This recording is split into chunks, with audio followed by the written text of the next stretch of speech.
రాష్ట్రంలో కూటమి ప్రభుత్వం ఏర్పాటయ్యే సంవత్సరం కావస్తుంది. అయితే ఈ సంవత్సర కాలంలో ఎటువంటి పాలన జరిగింది, ప్రజలు సంతృప్తిగా ఉన్నారా లేదా అనే విషయంపైన మనతో పాటు మాట్లాడడానికి పర్వతపురం నియోజకవర్గానికి సంబంధించిన మాజీ ఎమ్మెల్యే అలసింగి జోగారావు గారు మనతో పాటు ఉన్నారు. ఆయనతో మాట్లాడి మరిన్ని వివరాలు తెలుసుకునే ప్రయత్నం చేసేద్దాం. సార్ చెప్పండి సార్, ప్రధానంగా చూసుకుంటే ఇప్పటివరకు అయితే కూటమి నాయకులంతా కూడా మా ప్రభుత్వం అయితే మాత్రం చాలా బాగుంది, ప్రజలందరూ కూడా హర్షిస్తున్నారని చెప్పుకొస్తున్న పరిస్థితి కనిపిస్తుంది. ఆ విధంగా గ్రౌండ్ లెవెల్లో కనిపిస్తుంది అంటారా? ఏ విధంగా ఉంది ఏంటిది?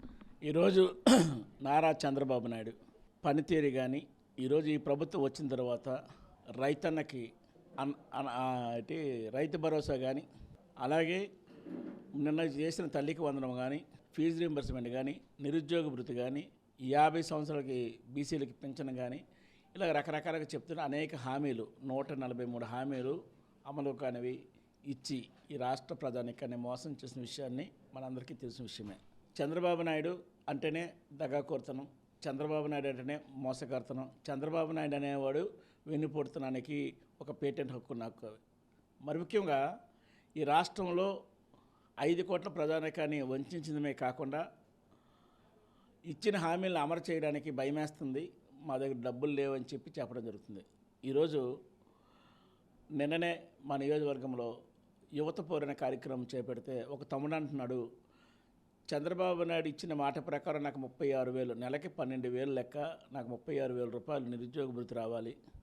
నా భార్య ఎంఎస్సీ బీఈడీ చదువుకుంది, నా భార్య కూడా నిరుద్యోగ భృతి 36,000 రూపాయలు ఇవ్వాలి. అలాగే ఆడబిడ్డ నిధి ఇస్తామని చెప్పేసి నాకు 1,500 రూపాయలు నెలకిస్తామని 18,000 రూపాయలు, మొత్తం కలిపి 90,000 రూపాయలు నా ఇంటికి నిరుద్యోగ భృతి ఆడబిడ్డ నిధి ఇవ్వాలని చెప్పేసి ఆ తమ్ముడు డిమాండ్ చేయడం జరిగింది. అంటే ప్రజల్ని ఏ విధంగా మభ్య పెట్టాడు అంటే, ప్రజలకు తెలియకుండా ఇంత నీకు లబ్ధి చేస్తాను, నీ ఓటు నాకు వేయండి, నీ జీవన ప్రమాణాలు పెంచుతాను, నీ స్థితిగతులు మారుస్తానని ఆశ చూపిన చంద్రబాబు నాయుడు ఈ రాష్ట్రంలో ఉండే బడుగు బలహీన వర్గాలు, నిమ్న జాతులు, అట్టడిగ వర్గాలు, ఎవరైతే కష్టపడితే కానీ కుటుంబాన్ని సాగనంపలేమనే వ్యక్తులు ఈరోజు ప్రభుత్వం మీద ఆధారపడి ఎప్పుడు చంద్రబాబు నాయుడు నాకు మంచి చేస్తాడు, చంద్రబాబు నాయుడు ఎప్పుడు మేలు చేస్తాడని చెప్పేసి అని ఆలోచన చేస్తే, నేను చూశాను ఎక్కడ ఒక టీవీలో యోగాంధ్ర అనే కార్యక్రమం 300 కోట్ల రూపాయలు వెచ్చించి చేస్తే, చంద్రబాబు నాయుడు యోగాంధ్ర అనే కార్యక్రమం పెట్టి అధికార దుర్వినియోగంతో నిధులు స్వాహా చేయడం జరిగింది. అయితే ఈ రాష్ట్రంలో నిరుద్యోగులు ఏమంటున్నారంటే, యోగాంధ్ర కాదు మాకు ఉద్యోగాంధ్ర కావాలని చెప్పేసి డిమాండ్ చేయడం జరిగింది. అంటే ప్రజలు వెళ్ళి చంద్రబాబు నాయుడు గారు మీరు ఈ మాట ఇచ్చారు, రైతుకైతే రైతు భరోసా ఇస్తామన్నారు, మా ఆడబిడ్డకైతే ఈ డబ్బులు ఇస్తామని అడిగితే ఎక్కడెక్కడ స్పందించిన సందర్భాలు ఏమనంటే ప్రతిపక్షాలపైన లేదా గత ప్రభుత్వం పైన బురద జల్లే కార్యక్రమం, డైవర్షన్ పాలిటిక్స్. ఎవడైనా గొంతు చించి ఎత్తి మాట్లాడితే వాడి మీద కేసులు పెట్టడం. ఈ రాష్ట్రంలో రెడ్ బుక్ పరిపాలన, రాజ్యాంగాన్ని క్లియర్గా తూట్లు పొడిచి, రాజ్యాంగాన్ని నిర్లక్ష్యం చేసి, ప్రజాస్వామ్యాన్ని కూనీ చేసి ఈ రాష్ట్రం పరిపాలన సాగిస్తున్న చంద్రబాబు నాయుడికి ఈ రాష్ట్ర ప్రజల తరపున హెచ్చరిస్తున్నాను. ఖచ్చితంగా రేపు రాబోయే రోజుల్లో ఖచ్చితంగా ప్రజల బుద్ధి చెప్తారని నేనైతే చంద్రబాబు నాయుడికి నేను సూటిగా చెప్తున్నాను. అదేవిధంగా చూసుకుంటే ప్రస్తుతం నిన్న జరిగినటువంటి ఏదైతే యువత పోరులో ఉందో దీన్ని ఆసరాగా తీసుకుని గతంలో జరిగినటువంటి ఏదైతే ఈ స్కూల్ విలీనం చేస్తున్నటువంటి నేపథ్యంలో కొన్ని స్కూళ్ళు కూడా ఆ యొక్క విద్యార్థులు తల్లిదండ్రులు కూడా కలెక్టరేట్ కూడా ముట్టడే పరిస్థితి కూడా కనిపించింది. ఇదే క్రమంలో మీరు కూడా అదే ప్రాంతానికి చెంది ఆ ప్రాంతం వాసులే కాబట్టి ఆ ప్లేస్ కూడా మీరు వెళ్ళడం అయితే జరిగింది. ఇదే క్రమంలోనే దీన్ని కూడా మిమ్మల్ని ఏదైతే పిల్లల్ని రాజకీయంలో రాగొద్దు, రాజకీయం జోక్యం చేసుకోవద్దు అంటూ ఈరోజు నారా లోకేష్ కూడా ట్వీట్ చేసినటువంటి పరిస్థితి కనిపిస్తుంది. ప్రస్తుతం చూసుకుంటే ఆ ట్వీట్ అనేది వైరల్గా మారినటువంటి పరిస్థితి కనిపిస్తుంది. దీన్ని ఏ విధంగా చూడాలి ఏంటిది? ఈరోజు నారా లోకేష్ గారు ట్వీట్ చేసిన దీన్ని ముందుగా నారా లోకేష్ గారికి పూర్తి సమాచారం లేదని నేనైతే అనుకుంటున్నాను. ఎందుకంటే జూన్ 12వ తేదీన అక్కడున్న స్కూల్ పిల్లలు వాళ్ళ తల్లిదండ్రులు మేము మెయిన్ రోడ్డు మీద నుండి వెళ్ళి స్కూల్కి వెళ్ళాలి, మా బ్యాగ్ మేము మొయ్యలేని పరిస్థితిలో చిన్నపిల్లం మేము, మాకు దూరంగా పెట్టొద్దు, మా వీధిలో ఉన్న స్కూల్ని మాకు పెట్టండి అని చెప్పేసి వాళ్ళు డిమాండ్ చేయడం జరిగింది.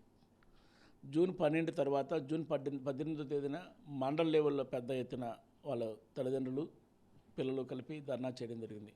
ఇదే కాకుండా నేటి వరకు వాళ్ళకి మధ్యాహ్న భోజనం పెట్టడం కానీ, నేటి వరకు వాళ్ళ పుస్తకాలు పంపిణీ చేయడం కానీ, వాళ్ళ స్కూల్ బ్యాగ్స్ ఇవ్వడం కానీ చేయట్లేదు. ఒకవేళ తల్లిదండ్రులు మా పిల్లల భవిష్యత్తు ఏంటంటే మేము చెప్పిన స్కూల్కి వస్తే రండి, లేదా మీ పిల్లలు మీరు తీసుకెళ్ళిపోండి, మీరు ఏం చేసుకుంటే చేసుకోండి అని చెప్పడం వాస్తవమా కాదా అని చెప్పేసి నేను నారా లోకేష్ గారికి సూటిగా అడుగుతున్నాను. ఇది వాస్తవమా అవునా కాదా? అంతవరకు ఎందుకు?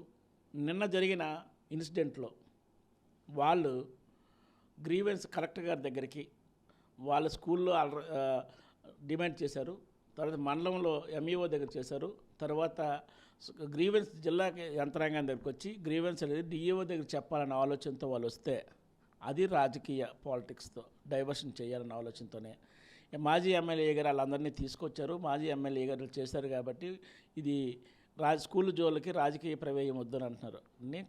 నేను నారా లోకేష్ సూటిగా అడుగుతున్నాను, నీకు సమస్య పరిష్కారం చేయడం వచ్చితే, నీ సమస్య పట్ల చిత్తశుద్ధి ఉంటే, నువ్వు పేదవాడికి మంచి చేయాలని ఆలోచిస్తే, పేదవాడికి విద్యను దూరం చేయకూడదన్న ఆలోచన నీకు ఉంటే ఖచ్చితంగా పెదపింకి నెంబర్ 1 స్కూల్ యొక్క సమస్యని పరిష్కారం చేయాల్సిన బాధ్యత నీకు ఉంది. ఖచ్చితంగా అది న్యాయమైన కోరిక అవునా కాదా? అలాగే గుడివాడ కోణంలో ఉండే స్కూల్ పిల్లల యొక్క సమస్య న్యాయమైందా కాదా? నువ్వు పరిశీలన చేసి జిల్లా అధికారులకి స్పష్టమైన ఆదేశాలు ఇస్తే నీ చిత్తశుద్ధి అనేది కనబడుతుందని చెప్పి నేను నారా లోకేష్ సూటిగా అడుగుతున్నాను. నువ్వు ట్వీట్లు చేయడం కాదు, సోషల్ మీడియాని వేదిక కాదు, నేను నిజంగా ప్రజా సమస్య పట్ల, ప్రజల పట్ల, దళిత వర్గాల పట్ల, అట్టడుగు వర్గాల పట్ల నీకు మేలు చేయాలన్న ఆలోచన ఉంటే నేను ఖచ్చితంగా నేను సూటిగా ఎత్తుతున్నాను. ఇదిగో ఇటు కోరి అనే గ్రామంలో యూపీ స్కూల్ ఉంటే అక్కడ సుమారుగా 16 నుండి 17 ప్రాంతంలో ఉండే పిల్లలు వస్తే ఇప్పుడు వాళ్ళని చాలా సుదీర్ఘమైన ప్రాంతాలకు యూపీ స్కూల్ ఎత్తడం జరిగింది. ఇది వాస్తవమా కాదా?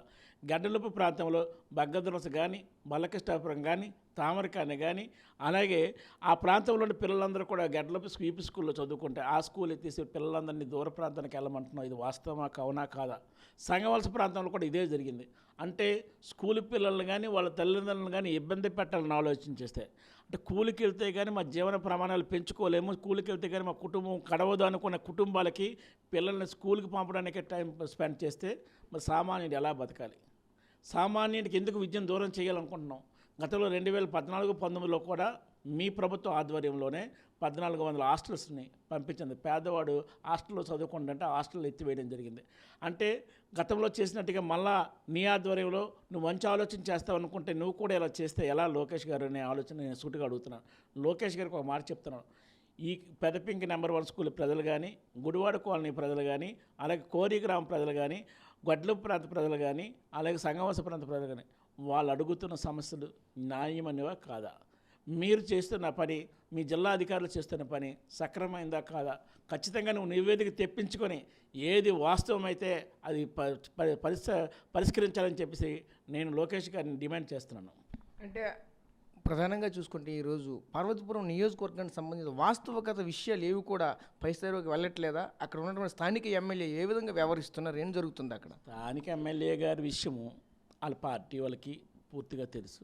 వాళ్ళు ఏం మాట్లాడుకుంటారో మాకు తెలియదు. కానీ ఇక్కడున్న సమస్యలు ఉండడం వాస్తవం.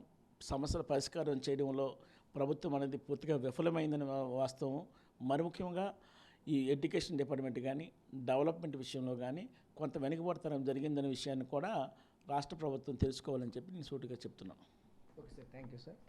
సో చూసాం కదా, ప్రధానంగా ఒకటే చెప్పుకొస్తున్నారు, ఏదైతే కూటమి ప్రభుత్వం ఏర్పాటయ్యి సంవత్సరం కావస్తున్నా సరే ప్రజలైతే మాత్రం ఏ ఒక్కరు కూడా హర్షణీయంగా అయితే లేరు అంటూ మరొక వైపు చెప్పుకొస్తున్న పరిస్థితి కనిపిస్తుంది. ముఖ్యంగా చూసుకుంటే ఏదైతే పార్వతీపురం నియోజకవర్గానికి సంబంధించిన సమస్యలు అయితే మాత్రం పోలీసు సమస్యలు ఎక్కడవక్కడే ఉంటున్న పరిస్థితి కనిపిస్తుంది. పూర్తిగా పాలన అయితే గాలికి వదిలేశారంటూ కూడా మరొక అయితే చెప్పుకొస్తున్న పరిస్థితి కనిపిస్తుంది. ముఖ్యంగా చూసుకుంటే ఏదైతే మరోవైపు ఈ స్కూల్ విలీనం ఏదైతే జరుగుతుందో, విలీనానికైతే ప్రజల నుంచి అయితే తీవ్ర వ్యతిరేకత వస్తుంది. దీనిపైన గ్రౌండ్ లెవెల్లో ఏం జరుగుతుందో కూడా ప్రతి ఒక్క విషయాన్ని కూడా అధికారికంగా మరొక వైపు చూసి దీనిపైన అయితే చర్యలు తీసుకోవాలంటూ మరొక వైపు చెప్పుకొస్తున్న పరిస్థితులు కనిపిస్తుంది. ప్రస్తుతం ఇది పార్వతీపురం మన్యం నియోజకవర్గానికి సంబంధించినటువంటి సమాచారం.